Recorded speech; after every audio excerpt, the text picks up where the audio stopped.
Good morning and welcome to New Hanover County Schools, The Morning Show. I'm Brianna Backer. And I'm July Alexander. This is the week of May 18th through May 24th. Next Monday, May 25th, is Memorial Day, and we celebrate all week long on our show. We will have a special segment titled Lessons in Liberty, and today's show is also packed with many other superb features. In America's Wildest Places, we'll travel to the Missisquoi Refuge in Vermont and learn all about the wildlife there. In Snapshots, we highlight a few of the wonderful things that have been going on in our school system this past month. We have a packed show, but for now, it's time to swing over to the news desk and our news anchor who is standing by with our first look at today's headlines. Good morning. Good morning, Brianna and July, and welcome everyone to your school news here on The Morning Show. Topping the headlines this week, Board of Education holds their May meeting, Virgo Child Nutrition Manager selected as the 2015 Manager of the Year, and free health screenings this month for New Hanover County athletes. I will have all those stories and more coming up later in the show. We get things going today with a staple here on The Morning Show with a segment we called This Week in History. Our Grand Master of Historical Knowledge has all the headlines from past times in This Week in History, brought to you by Kidsville News.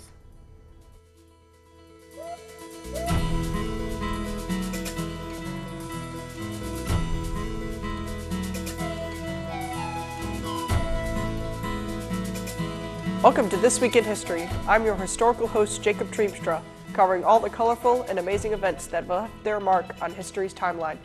This is the week of May 18th through May 24th. May 18th, 1958. Team Lotus makes its Formula One debut in the Monaco Grand Prix, the opening event of the year's European racing season. Over the next 4 decades, the Team Lotus will go on to be one of the most successful teams in Formula One history. May 19th, 2006. Amid a firestorm of publicity and controversy, director Ron Howard's big screen adaptation of Dan Brown's mega best-selling thriller The Da Vinci Code debuts in theaters. May 20th, 1873. San Francisco businessmen Levi Strauss and Reno tailor Jacob Davis are given a patent to create work pants reinforced with metal rivets, marking the birth of the world's most famous garments, blue jeans. May 21st, 1881. In Washington, D.C., humanitarians Clara Barton and Adolphus Solomons founded the American National Red Cross. The organization was established to provide humanitarian aid to victims of wars and natural disasters in congruence with the International Red Cross. May 22nd, 2004. Michael Moore's documentary film Fahrenheit 9/11 beats out 18 other films to win the coveted Palme d'Or, the top prize at the Cannes Film Festival. It became the first documentary to triumph at Cannes since 1956. Finally, your weekend history tidbits. May 23rd, 1934. Famed fugitives Clyde Barrow and Bonnie Parker are killed in a police ambush near Sales, Louisiana. A contingent of officers from Texas and Louisiana set up along the highway waiting for Bonnie and Clyde to appear, and then unloaded a 2-minute series of shots totaling 167 bullets at their car. May 24th, 1964. A referee's call in a soccer match between Peru and Argentina sparks a riot. More than 300 fans were killed and another 500 people were injured in the violent melee that followed at National Stadium in Lima, Peru. That's This Week in History, your ultimate source for those key moments in time. I'm Jacob Treemstra. Thanks for stopping by.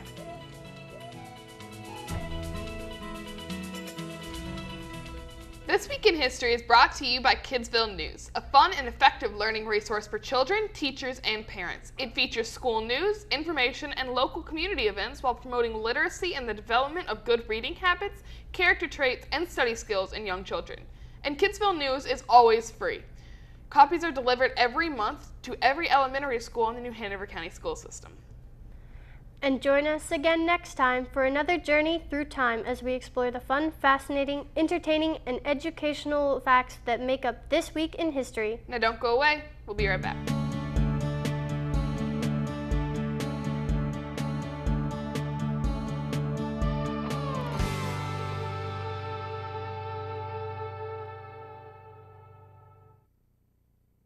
So, I'm kind of new here, but I've noticed a trend. My human does this funny thing where she goes around and gets all my toys, and then she hides them in that basket by the door. But it's always the same basket, and it's always in the same place. And then she acts so surprised when I find them, but, she's putting them in the same basket. Again. It's like, hello, that's where you put it last time. You were the worst at hide and go seek.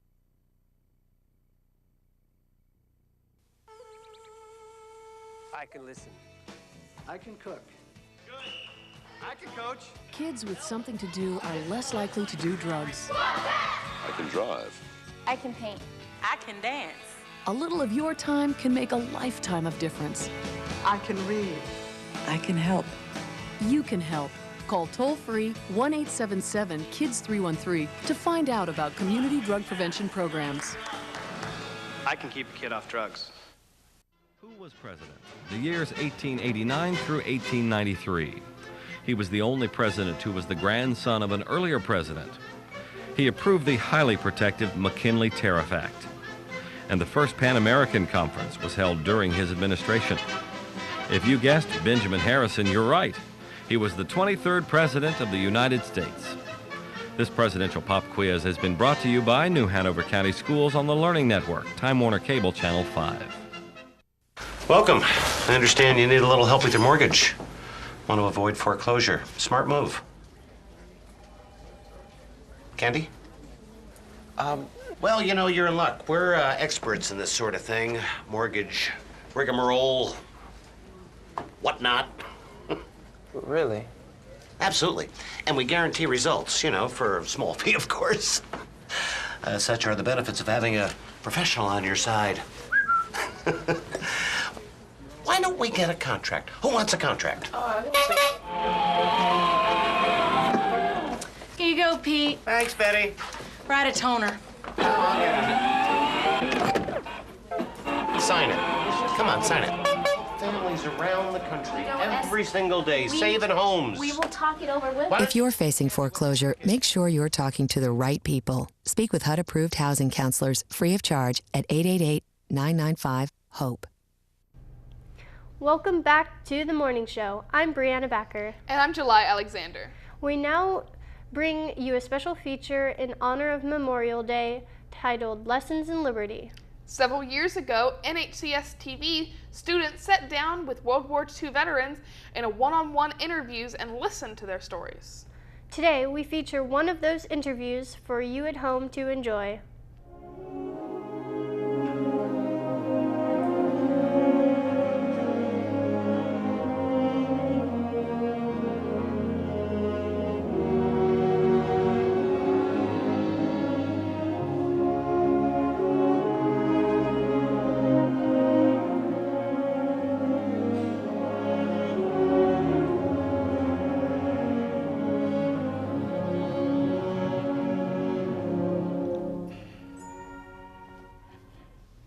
I'm Taylor Davis. Today we're joined by World War II Army veteran Joseph DeFeedy.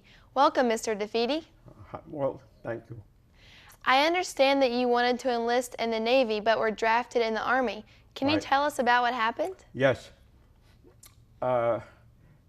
Sunday at Pearl Harbor, Monday I went down to Whitehall Street. I was in Brooklyn. I stayed online for 5.5 hours. Wow. And I signed up for the Navy for 6 years.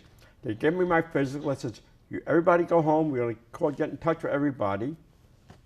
And we'll swear you in. But make sure you tell your draft board. I went to, that's the biggest mistake. I went to my draft board. It says, the Army needs men. 24 hours later, I get a notice I'm drafted into the Army. So I ended up in Governor's Island, then I'm at Fort Dix. And I called my dad. He says, Joe, you're in trouble. Why? He says, the SPs are looking for you, AWOL. So I went to see my captain, and he says to me, did they swear you in? He says, no, you're staying here. I'll take care of that. And where did I end up? In the 3rd Amphibian Corps. Well, I read him through this word to reunite as many Japanese with their ancestors as possible. And I think we were very good at it. Oh, yeah. Yes, and after 1 year of fighting, in 1 year we were in 5 campaigns, we reunited over 44,000 with their ancestors. But they never said thank you. War is disgusting, it's dehumanizing, but we were trained to do that. We were trained to punish the Japanese, to do to them what they did to our Americans. Exactly. And they didn't like it. We treated them just like they treated our war prisoners. And by the way, we only took 458 prisoners of war, which were mostly medical people. Right. Well, I got the nickname Bulletproof because I'm walking and the guy alongside of me gets hit. Oh my God. And it's scary. And then we just beat back a Japanese counterattack in the Marianas on Guam, and I'm sick as a dog, and I haven't got the strength to dig my slit trench. I'm leaning against this here coconut tree. Right. Japanese mortars are coming in. On my right, there's this big water buffalo. A mortar shell comes in and lands on the other side of water buffalo, and he absorbs the whole thing. Oh my gosh. And then another campaign, 3 of us are walking on a beach recon. We're looking for stragglers, Japanese wounded. We want to put them out of their misery because we don't want to see anybody suffer. Right. You know, just like the ACP, dog, okay. And we hear the shell coming in now. You could tell when a shell is going to go over your head. It gets a whoosh. Right. And you could tell when a shell is going to land near you. It sounds like a freight train coming down. Okay. We hit the ground and it lands about 5 feet from our head. Oh my gosh. It spins in the ground, throws up the dirt, and we look up, the nose was bent, was a dud. And we're looking at each other, and I says, you know, if I knew who put that together, I'd kiss their backside of Macy's window. Anyway, when the war ended, there was no cheering in my unit. Oh, we were all hugging and crying. We got a reprieve. Oh, okay. And 7 of us were picked voluntarily to fly to Hokkaido, while the rest of the unit went by ship. In Hokkaido, there was 40,000 armed Japanese. We flew into Hokkaido. It's a northern island, and they picked us up at the airport. They were very nice to us. They took us to a city hall, and I'm standing there with and I had a list of Japanese I wanted to speak to. Right. And this Japanese major comes right up to me. He spoke perfect English. He says, you're shocked. He graduated at University of California, Berkeley, California. Wow. He looks at my patch. You are the butchers of Guam. Let me shake your hand. You're like we are. Thank you so much, Mr. DeFeedy, for joining us here today. And thank you for joining us for this lesson of liberty. Back to you.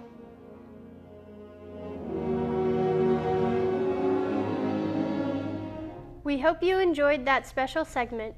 This Memorial Day, try to take a few moments to reflect upon all the men and women who have given their lives in service of our country. It's now time for more Your School News, so let's send it back over to our news anchor. Good morning. Good morning and welcome to Your School News on the Morning Show. I'm Jada Ozugul. Topping our newscast this week, the Board of Education held their monthly meeting on Tuesday, May 5th at the BOE Center. Standing by in the newsroom with this month's complete board notes on the meeting is YSN reporter Luke Williams. The May Board of Education meeting included 21 new business items, a number of administrative updates, and a report on the Mosley Career Readiness Academy. Let's get right to the board notes. Under recognition, Addison Casey of Ashley High School was recognized for winning a Scholastic National Gold Medal for her ceramic piece, Blue Stripe Teapot Form. Malik Gordon, a 6th grade student at Virgo Preparatory Academy, was recognized for participating as a film director in the North Carolina Black Film Festival. 17 students were recognized for their acceptance into the 2015 North Carolina Governor's School, and Trinity United Methodist Church was recognized for their many years of support and generosity to the New Hanover County High School. Under administrative updates, it was announced that Kristen Jackson will transfer to be the principal at Blair Elementary School to step in for Barbara Stock, who is retiring at the end of this school year. David Pugh will be the interim assistant principal at Carolina Beach Elementary School, beginning the 2015-16 school year, and all administrative contacts that were up for renewal were renewed. Under the superintendent's report, Deputy Superintendent Dr. Rick Holliday presented an update on the Mosley Career Readiness Academy. Under new business, policies for second reading were approved. They included 4140, administrative of first aid by school employees and policies, 4210, buildings and grounds security, also approved at the May meeting where the design consultant agreement for the Northeast Elementary School was approved, Laney High School gym renovations, Happy City letter of intent, and much talked about kindergarten health assessment with an opt-in amendment. Additionally, the board discussed that the DC Virgo Preparatory Academy year-round calendar proposal and was approved. Both the WUT contract and the notification renewal contract were approved. The Board of Education also approved Amendment Number 2 to the cooperative agreement between NC Division of Vocational Rehabilitation Services and the EDULOG contract for GPS services on yellow school buses. Several items were under operations were approved. They included selection of professional land surveyors for 2014 bond projects, fire alarm system inspections, and repairs for all facilities, HVAC repairs, physical security for Carolina Beach Road Complex, the pumping of grease traps and kitchens at all schools, and additionally, pumping and cleaning of a septic tank at one school. The next regular Board of Education meeting will be Tuesday, June 2nd, 2015 at 5:30 p.m. in the Board of Education Center, 1805 South 13th Street. As always, if you cannot attend the meeting in person, you can watch the rebroadcast Tuesday nights at 6 p.m., Wednesday nights at 8 p.m., Friday mornings at 8 a.m., and Sundays at 1 p.m. Board meetings can also be watched online at www.nhcs.net. That's your board notes for May. Back to you. Kathy Coble, the Child Nutrition Manager at Virgo Preparatory Academy, has been selected as the 2015 Manager of the Year for the state of North Carolina by SNA, the School Nutrition Association. This award recognizes the work she does every day to ensure well-nourished students and prepared for success. What I've done in my career here at the school, basically feeding the kids, developing the snack pack, which is a school-wide program for several kids that I bring in every month and do programs for. But there's many things that we've done in this kitchen. National School Breakfast Week, National School Lunch Week, Appreciation Week that I've really taken charge of getting the hammerheads in for National School Breakfast Week to help serve, be with the kids. And also SNA level, which is the School Nutrition Association level. I've been the Vice President here for our local chapter, and then I am the District 2 Director for the state chapter as well. So that in my responsibilities for that is doing a district meeting every year, making sure that the membership is kept up in all of our counties that I'm in charge of, and just pretty much communicating with everybody, letting them know what's going on in SNA daily. SNA will honor Ms. Coble at the Red Carpet Awards ceremony at SNA's annual national conference in Salt Lake City, Utah in July. Students and staff at Gregory School of Science, Math, and Technology had fun dressing up and bringing to life the characters in books that they admire. It took some thinking and research to who the students were going to dress up as. Deciding on a character gave the children a chance to read books they normally wouldn't have. Represented were characters ranging from the Cat in the Hat to Spider-Man. Students had a blast when they tried to guess who the characters were that their classmates and teachers were portraying. It was also a lot of work putting makeup on and designing outfits to match a character. The purpose of this event was to instill the importance of how great it is to read and how enjoyable it can be. The Office of Gregory even had its own theme. Their theme was the Wizard of Oz, and the school administrators could be seen walking around the school dressed as Dorothy, Scarecrow, Tin Man, and the Cowardly Lion. It was nice to stray away from the normal everyday school clothes and have a chance to show off a different type of learning. For all of the latest on New Hanover County Schools, join us weekdays at 5:30 p.m. here on the Time Warner Cable Channel 5 and Charter Cable Channel 191 for your school news, a complete half hour of all the latest news and information from New Hanover County Schools. Now back to our hosts. Thank you, Jada. A meeting with a school principal, no matter how positive, can be an anxiety-laden experience for parents when it takes place across the desk of an office. To make things a little easier, we've got Coffee with Your Principal, a chance for everyone in the community to get to know our frontline administrators in a relaxed setting over a good old-fashioned cup of coffee.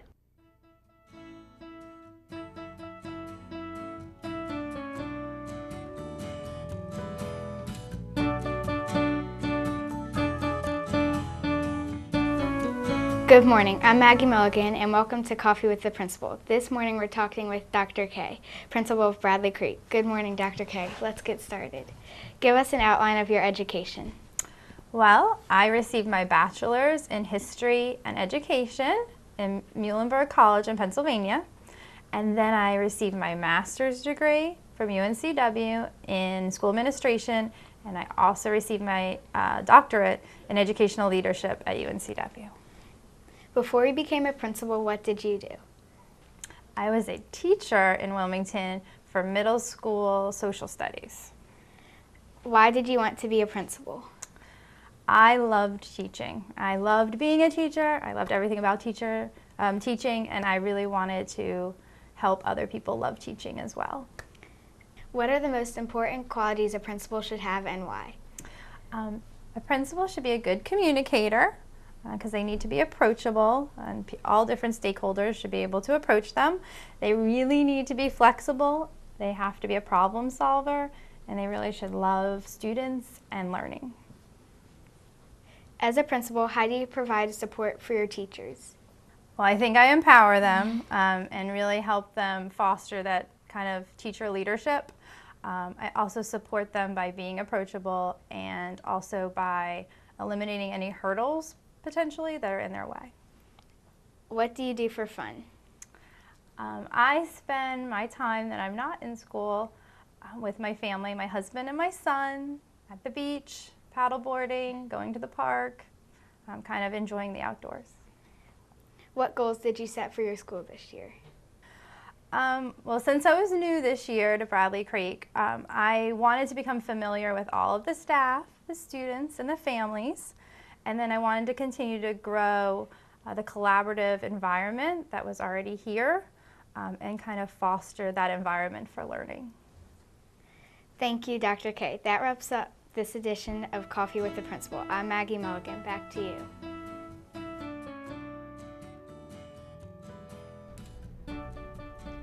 Thanks, Maggie. Now don't go away. This rip-roaring edition of the morning show will continue right after this break. Before we go, we have our trivia question of the day. Since Memorial Day is this coming Monday, that's what our trivia question is about. Memorial Day is a U.S. federal holiday to remember those who died while serving in the armed forces. It is celebrated each year on the final Monday in May. Our trivia question today asks, when was the first Memorial Day celebrated? A. May 25th, 1777, B.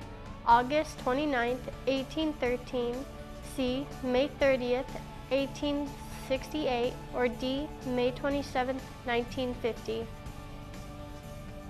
We'll have the answer when we return.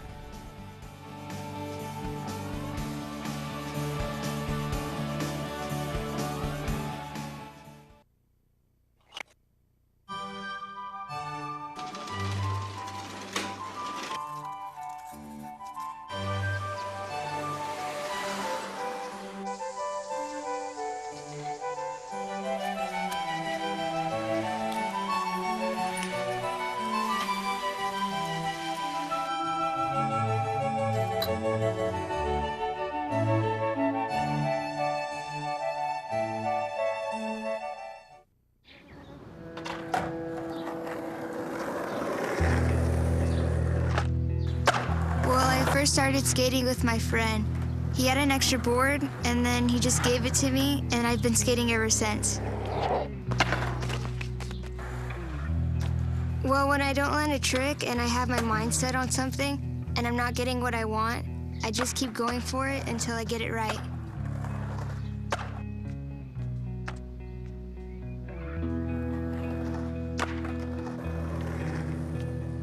My mom, she didn't go to college, so she wants me to experience that whole thing, and so I could end up getting like a good job.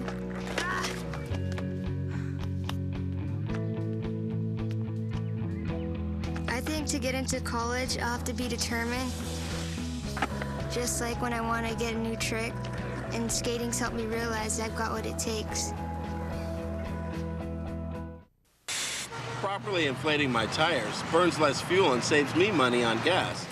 Yeah, I'm saving Mother Nature from pollution, but more importantly, she saved me 11 bucks. Ow! Environmental defense. Get green. By keeping my car regularly tuned, I save money on gas and repairs. That also means cleaner air. You know, feels good to help save the cash, planet. Environmental defense. Get green. For more tips, go to getgreen.com. The magical thing about using energy wisely is that anyone can do it. Use energy-saving light bulbs, energy-smart power strips, and turn off computers and game systems when not in use. Get together and make a difference. Learn what you can do at energy.gov/tink. Welcome back to the morning show. I'm Brianna Backer. And I'm July Alexander. Before the break, we asked our trivia question of the day. When was the first Memorial Day celebrated? A. May 25th, 1777. B. August 29th, 1813. C. May 30th, 1868. Or D. May 27th, 1950. Think about it a moment. And the correct answer is C. May 30th, 1868. Memorial Day was a response to the unprecedented carnage of the Civil War, in which some 620,000 soldiers on both sides died. In 1864, women from Pennsylvania put flowers on the graves of their dead from the just-fought Battle of Gettysburg. Within the next year, a group of women decorated graves of soldiers buried in a Mississippi cemetery. General Logan, commander of the Grand Army of the Republic, issues an order which set aside May 30th, 1868, quote, for the purpose of strewing with flowers or otherwise decorating the graves of comrades who died in defense of their country during the late rebellion. Over time, Memorial Day has been expanded and now honors all Americans who have died while in military service. We now shift gears and we bring you our enjoyable segment, America's Wildest Places.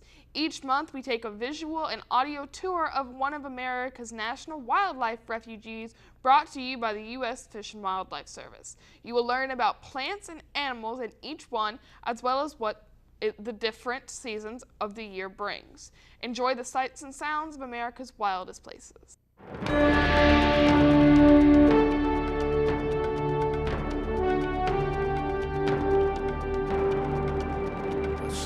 Languid stream the Abnaki people call Missisquoi, the land of the flint. Tucked into the Green Mountain State's far northwestern corner, it is a crossroads of life for the animals and plants that make this place their home. It is Vermont's haven for wildlife.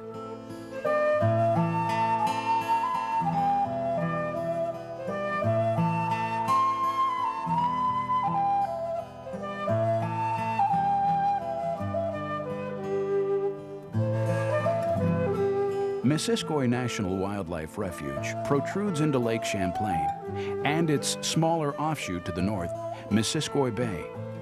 Its meandering creeks and sloughs, marshes and bogs, islands and channels form a complex and productive water-saturated network of lands.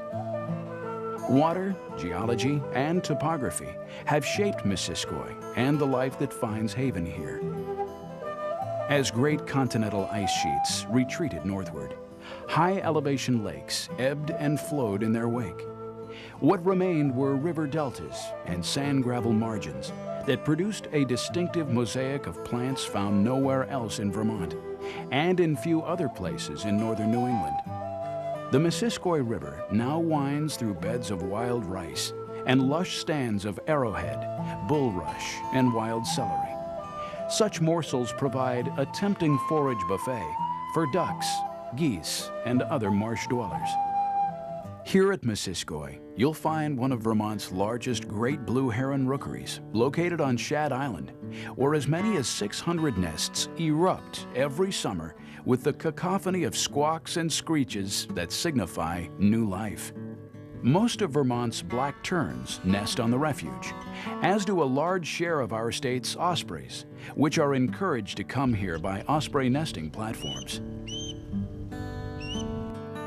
Every fall, 20,000 ringneck ducks, goldeneyes, mallards, and black ducks converge at Missisquoi for feeding and resting while on their southward migration.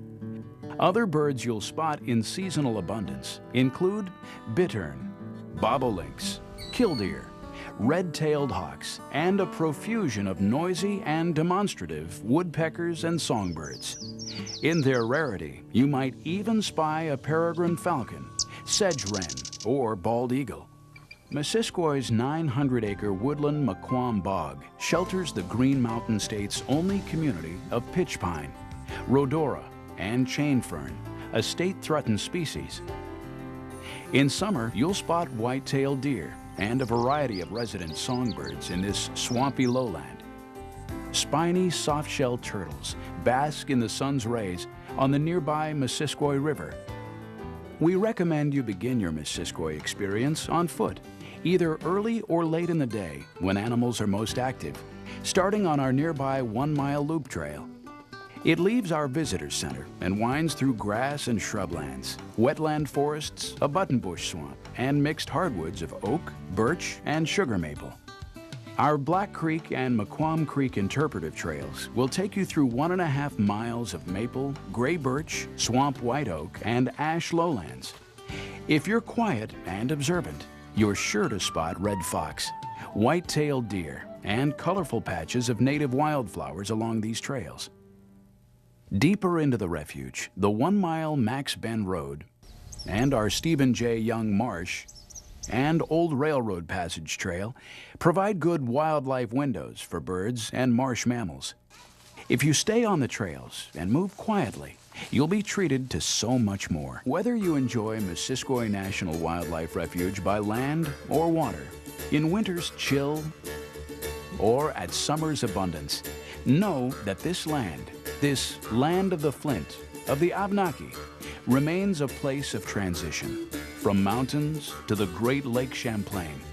Touched by many cultures, ours to sustain for posterity, this haven for wildlife remains a special place for all who continue to pass this way.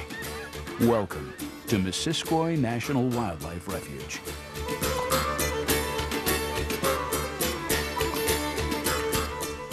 We have so many unique places all across the United States. Keep America's wildlife parks in mind if you're planning a trip across country. All right, it's time now for this week's lunch menu. This is the menu for Monday, May 18th through Monday, May 24th. On Monday, May 18th, enjoy a chicken filet sandwich, spaghetti with a breadstick, and corn puppies, with the sides of black-eyed peas, a garden salad, and diced peaches. Then on Tuesday, May 19th, enjoy the day with a succulent orange chicken with rice and mouth-watering pork chop sandwich or cheesy breadsticks. Your Tuesday sides are also enticing. They include macaroni salad, glazed carrots, a garden salad, and fresh fruit. On Wednesday, May 20th, get over that old midweek hump with a delicious and nutritious lunch of a chicken quesadilla with Spanish rice, our breaded mozzarella sticks, a bacon cheeseburger. As if that's not good enough alone, you can even add pasta salad, delicious corn, a healthy garden salad, and sweet diced pears to your plate.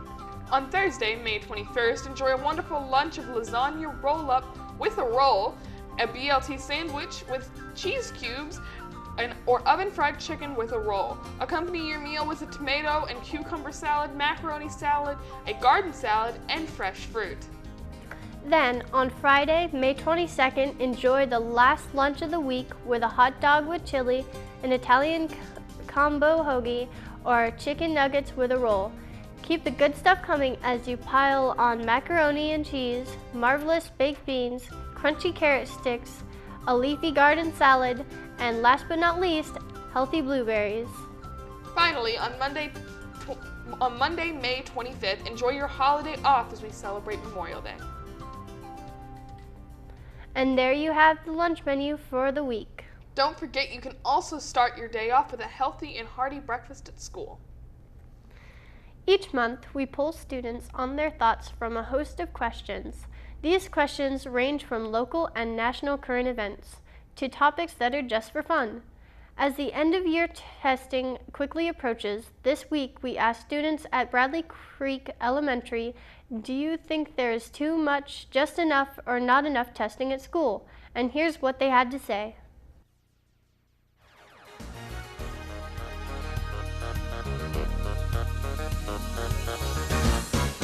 I think there's just enough because we have tests every week, and we also have first, second, third, and fourth quarter tests, and so I think that's just enough.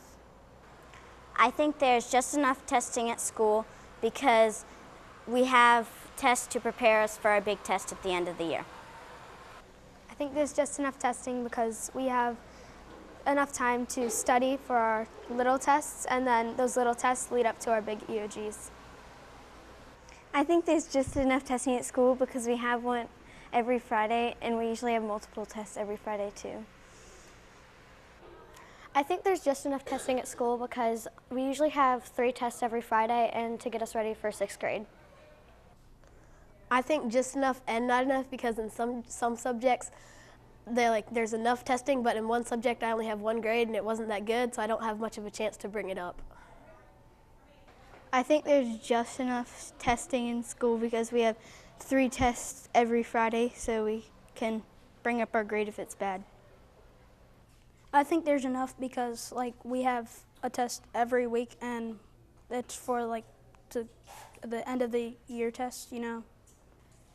I think there is too much testing because we have a test on the computer every 9 weeks, and it just puts pressure on the students.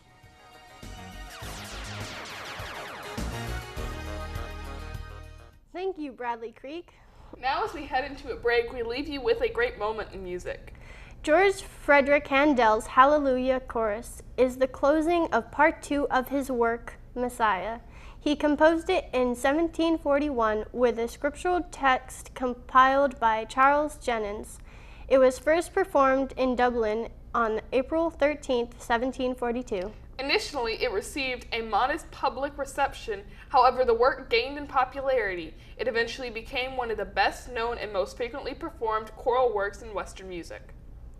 Handel was born in Germany, but had schooling in several European countries before he ended up setting up in London. He remained in London and became an indispensable part of England's national culture. Upon his death, he was given full state honors and buried in Westminster Abbey. Here is this morning's great moment in music. Stay tuned, we'll be right back.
wish I was in school.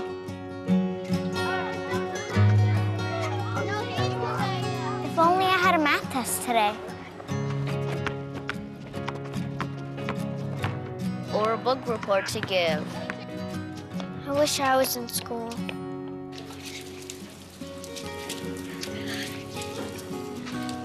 I'll stay after class. I'll clean the chalkboard. I'll do extra homework. I'll skip recess. I wish I was in school. I wish I was in school. I really wish I was in school. School ends, but free lunches for your kids don't have to. Find your local food bank at feedingamerica.org/summer meals for help. Together, we're feeding America. History's Timeline, a world of history in 60 seconds, brought to you by New Hanover County Schools. June 25th, 1950, the Korean War starts when North Korea invades South Korea. January 31st, 1958, the United States launches Explorer 1, its first space satellite. November 22nd, 1963, President John F. Kennedy is assassinated in Dallas. Lyndon B. Johnson becomes 36th president. July 21st, 1969, Apollo 11 lands on the moon. Astronaut Neil Armstrong becomes the first man to walk on its surface. This has been History's Timeline, an educational snapshot of the fascinating people, places, and events that have shaped our past.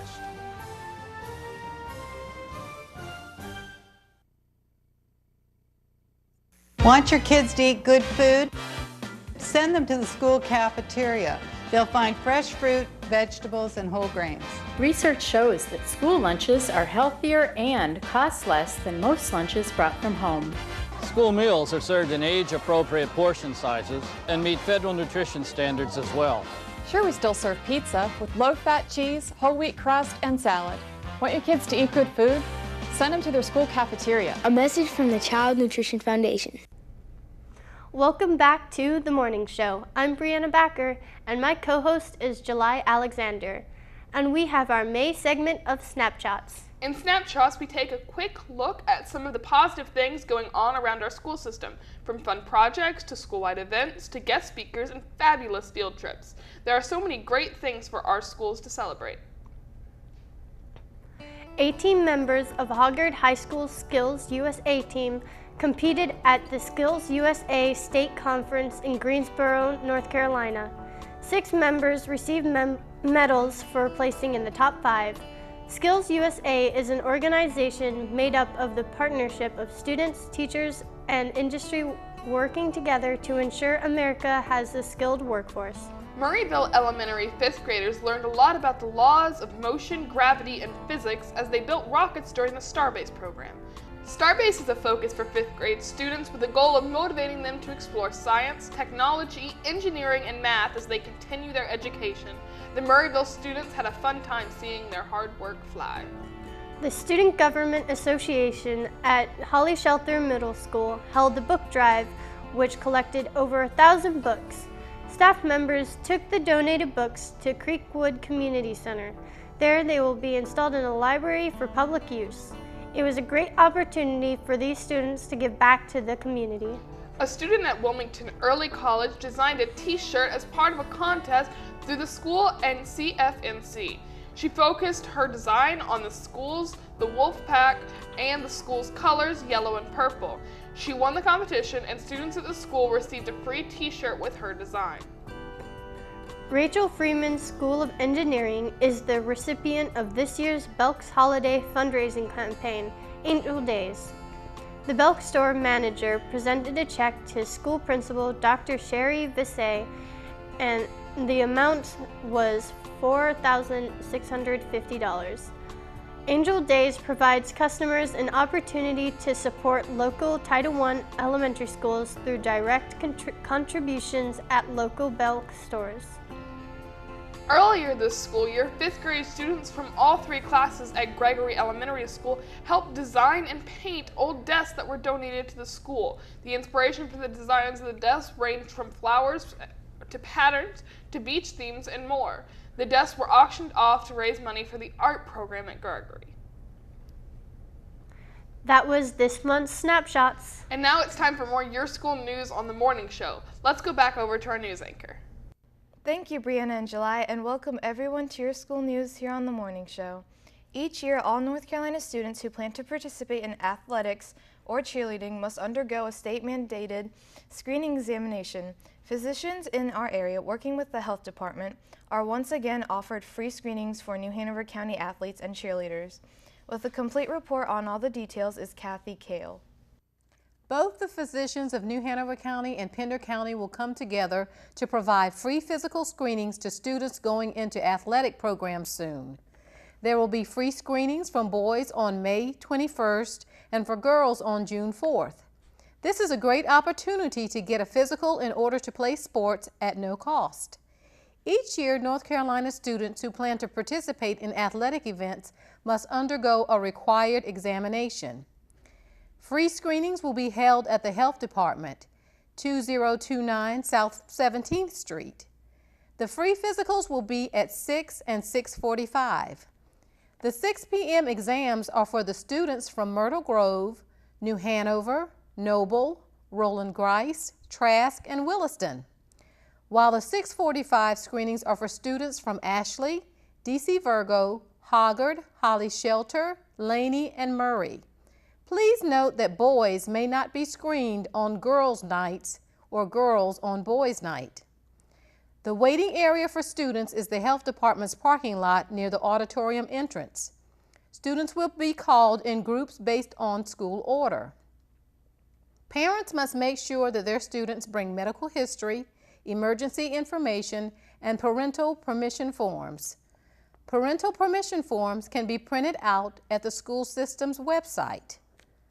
All forms must be completed before the exam has begun.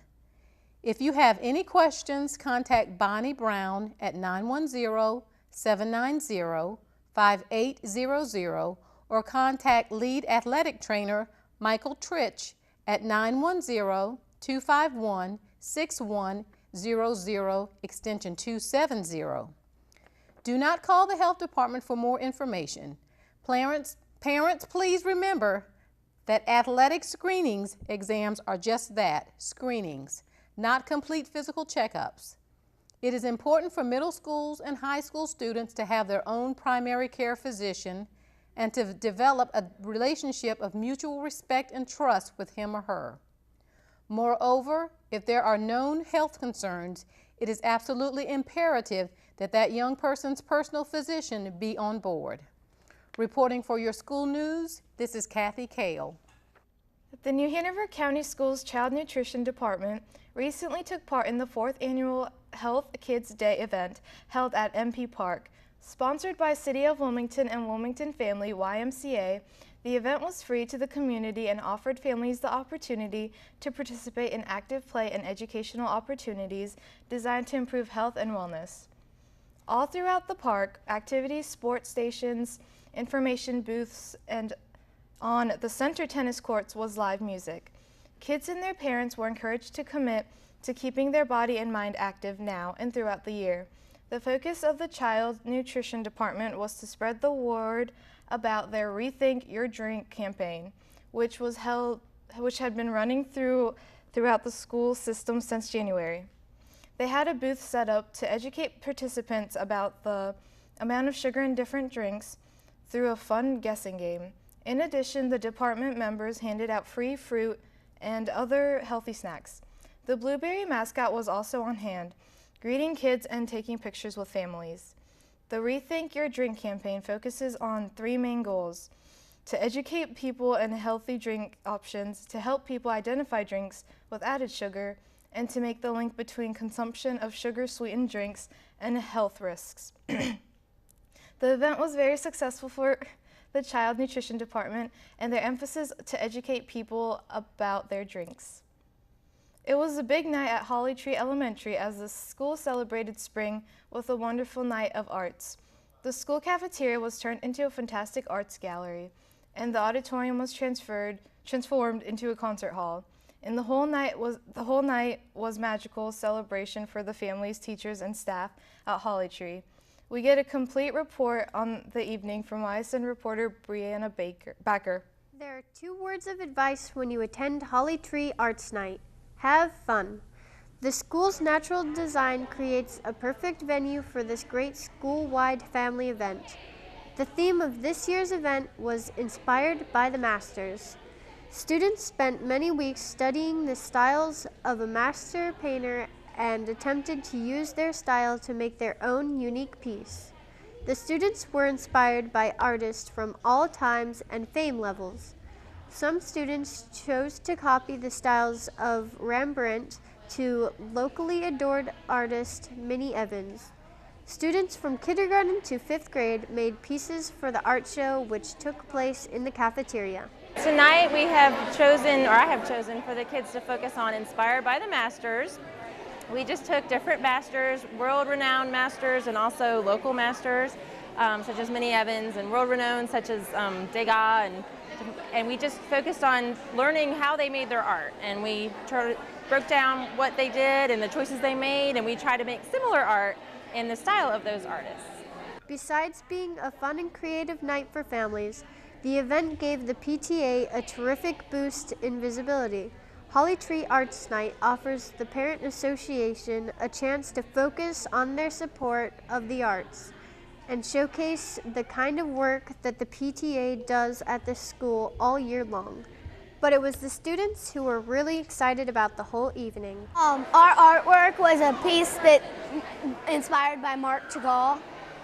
He did, he'd do the most things that were like whimsical and like people would dream.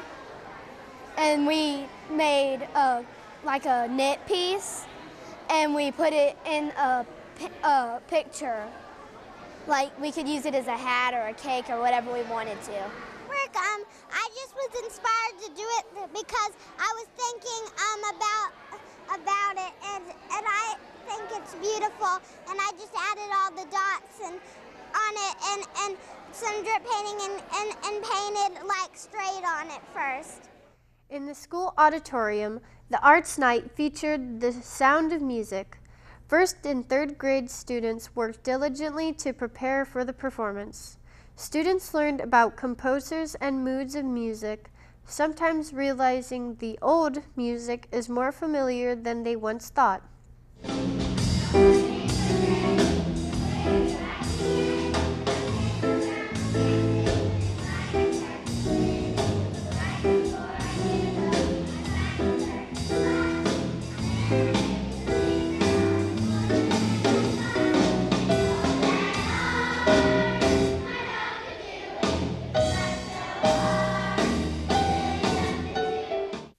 This year's big craft event was the making of pinwheels. Parents and students gathered on the school lawn working at stations to make pinwheels for the school's first wind garden. It was a wonderful evening for families at Holly Tree and one they won't soon forget. Reporting for your school news, this is Brianna Backer. That's all for now. To watch this week's edition of Your School News online, visit the school system's website at www.nhcs.net and click on the NHCS TV logo on the homepage. Now back over to Brianna and July. Thanks, Jada. To close today's show, we will turn our focus back to the upcoming Memorial Day holiday and have 7 things you probably didn't know about the Memorial Day. 1. It was originally called Decoration Day. To honor the deceased, soldiers would decorate graves of their fallen comrades with flowers, flags, and wreaths. Although Memorial Day became its official title in the 1880s, the holiday didn't legally become Memorial Day until 1967. 2. It wasn't always celebrated the last Monday in May. After the Civil War, it was a holiday commemorating fallen soldiers to be observed every May 30th, but due to the Uniform Monday Holiday Act, which took effect in 1971, Memorial Day was moved to the last Monday of May to ensure long weekends. 3. It is legally required to observe a national moment of remembrance in December 2000. Congress passed a law requiring Americans to pause at least at 3 p.m. local time on Memorial Day to remember and honor the fallen. 4. James A. Garfield delivered a rather lengthy speech at the first Memorial Day ceremony. Garfield was a Civil War general and Republican congressman, not yet a president, on May 30th, 1868, when he addressed the several thousand people gathered at Arlington National Cemetery. 5. Several states observed Confederate Memorial Day. In addition to the national holiday, 9 states officially set aside a day to honor those who died fighting for the Confederacy in the Civil War: Texas, South Carolina, North Carolina, Alabama, Virginia, Louisiana, Mississippi, Tennessee, and Georgia. 6. Waterloo, New York is considered the birthplace of Memorial Day. According to the town, in 1966, Congress unanimously passed a resolution to officially recognize Waterloo as the birthplace of the holiday. However, it remains a continuous debate with other towns. And 7.